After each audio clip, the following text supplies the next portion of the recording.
যারা জুলুম করছেন তাদের সর্বোচ্চ নেতা বারবার ওখান থেকে ভিডিও বার্তা পাঠাচ্ছে যে থামেন।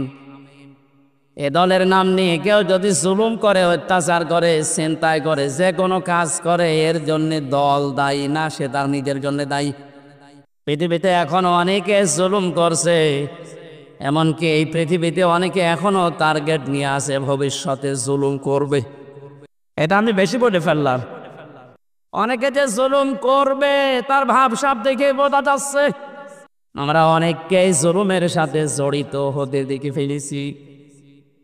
এখন যদি আপনি জুলুম শুরু করেন, থালা হাতে পেলে কি করবেন? সুতরাং আপনি থামেন। যারা জুলুম করছেন তাদের সর্বোচ্চ নেতা বারবার ওখান থেকে ভিডিও বার্তা পাঠাচ্ছে যে থামেন। এ দলের নাম নিয়ে কেউ যদি জুলুম করে, অত্যাচার করে, ছিনতাই করে, যে কোনো কাজ করে, এর জন্য দল দায়ী না, সে তার নিজের জন্য দায়ী। এদেশের মানুষ কন্যা নামে যিনি পরিচিত ছিলেন, আমরা দেখেছিলাম বাতাস একটু ঘুরে গেছে তখন ইনি ভিডিও বার্তা দিয়েছেন ছাত্রলীগ এটা আওয়ামী লীগের কোনো অঙ্গ সংগঠন না। এত আদর মহব্বত দেখতাম, অথচ বাস্তবতায় একটু বাতাস ঘুরেছে।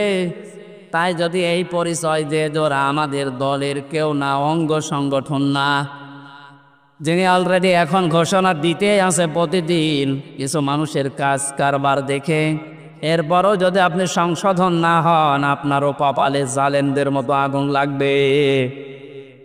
মনিয়ার নিচে নামলাম না, নাকি আরো নামবো?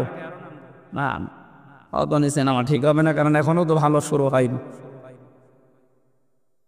এই আয়াত দিয়ে যেটা শিক্ষা দিতে চাই, কুষ্টিয়াবাসী 64 জেলার ভেতরে কুষ্টিয়া আমার কাছে প্রিয়, কারণ এখানে আমার জন্ম। সব জেলার চাইতে আপনাদেরকে বেশি ভালোবাসি একটু, কারণ এখানে আপনাদের সাথে আমার সম্পর্ক একটু বেশি। কথা বলেন ঠিক কিনা? আশা করছি আপনি বুঝেছেন। জালেমরা কিন্তু হামজার টার্গেট না, জালেমরা টার্গেট আল্লাহর। সুতরাং 15.5 বছরে যিনি জুলুম করেছেন, আমি 11টা ফেরেশতা দেখেছি। প্রথমে যেটা দিয়ে শুরু হয়েছিল বিডিআর, 950-র উপরে আমার সাথে জেলখানায় 3টা বছর অনেককে দেখেছি। দীর্ঘ শ্বাস যখন ফেলতো, ডাক দিয়ে বলতো হামজা ভাই আর 1 মাস পরে রিটায়ার্ড হয়ে যাব, অথচ 14 বছর জেলে আছি, কিচ্ছু